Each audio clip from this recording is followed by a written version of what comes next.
सरकारला एक विनंती करणार आहे की सांगली जिल्ह्यातील इस्लामपूर हे शहर जवळजवळ 1,00,000 लोकवस्ती असणारे हे शहर आहे, ऐतिहासिक हे शहर आहे. पण या शहराचं नाव इस्लामपूर आहे राणे साहेब, तर त्याचं ईश्वरपूर करावं ही मागणी गेली अनेक वर्षाची आहे.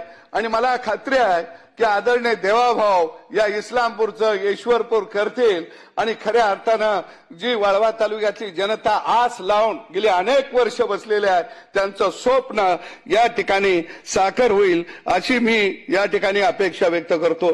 सभापती महोदय, हे सभा महाराष्ट्र विधान परिषद नियम 46 अन्वये सांगली जिल्ह्यातील इस्लामपूर तालुका वाळवा शहराचे नामांतर ईश्वरपूर करण्याबाबतच्या विषयावर निवेदन. इस्लामपूर तालुका वाळवा जिल्हा सांगली या शहराचे नाव बदलून ईश्वरपूर करण्याची मागणी गेल्या अनेक वर्षापासून होत आहे. जनभावना लक्षात घेता इस्लामपूर तालुका वाळवा जिल्हा सांगली या शहराचे नाव ईश्वरपूर असे करण्याचा प्रस्ताव केंद्र शासनात राज्य शासनाच्या शिफारशीसह सादर करण्यास मान्यता देण्यात आली आहे. गाव शहर याचे नाव बदलण्याबाबतचा विषय केंद्र शासनाच्या अखत्यारीत असून या प्रकरणी केंद्र शासनाच्या मार्गदर्शक तत्वांची पूर्तता होत असल्यामुळे याबाबतचा प्रस्ताव केंद्र शासनास शिफारसीसह सादर करण्यात येत आहे. केंद्र शासनाची मान्यता मिळाल्यानंतर इस्लामपूर शहराचे नामांतर ईश्वरपूर असे करण्यात येईल. इस्लामपूर शहराचे नाव बदलून ईश्वरपूर ठेवण्यात आले असून या ऐतिहासिक निर्णयाचे इस्लामपूर शहरात आणि वाळवा तालुक्यात जल्लोषात स्वागत करण्यात आले. आमदार सदाभाऊ खोत यांच्या अथक प्रयत्नातून हे नामकरण शक्य झाले असून त्यांच्या या यशस्वी प्रयत्नांचे सर्व स्तरावरून कौतुक होत आहे. शहरात साखर पेढे वाटून आनंद उत्सव साजरा करण्यात आला.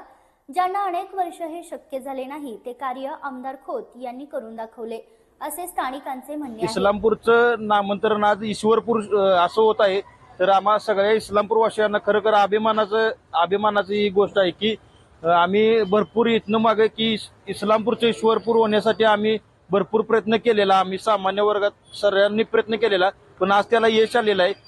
त्यामुळे मी महाराष्ट्र शासनाचं आणि केंद्र शासनाचं ईश्वरपूर वासियांच्या वतीनं मनापासून आभार मानतो.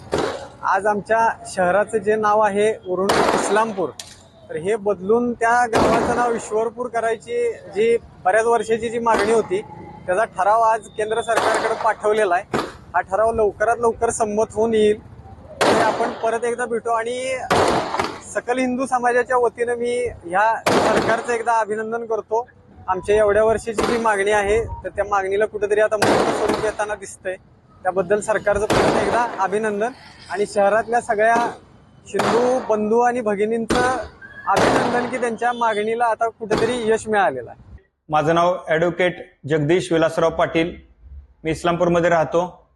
या आज सरकारनं जो निर्णय घेतलेला आहे इस्लामपूर शहराचं नाव जे ईश्वरपूर करण्याचा जो प्रस्ताव केंद्र शासनाला पाठवलेला आहे त्याबद्दल सर्वांचं अभिनंदन. मी केंद्र शासनाचं व राज्य शासनाचं सुद्धा अभिनंदन करतो. या इस्लामपूर शहरात फार पूर्वीपासून इथं एक जे संत आहे ते संभोपा बुवापण ही गुरु शिष्यांची जोडी, हे हिंदू मुस्लिमांचं प्रतीक असलेली जोडी आहे.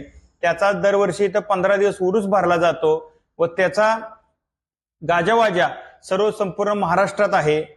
त्यामुळे या इस्लामपूर शहरात आजपर्यंत कधीही द्वेष कुठल्याही जाती धर्मात, हिंदू मुस्लिम मध्ये सुद्धा नाही आणि कुठल्याही साध्या सुद्धा जाती धर्मात नाही. त्यामुळे कधी इथं दंगल घडलेली नाही आणि या संभोपा बुवापणाच्या या पांढरीत कधीही दंगल घडणार नाही. ईश्वरपूर नाव व्हावं हे सर्व सामान्य नागरिकांची, बऱ्याच लोकांची इच्छा होती, बरेच वर्षापासून इच्छा होती, पण ते कधी होईल नाही होईल असं कधी प्रत्येकाला वाटत होतं.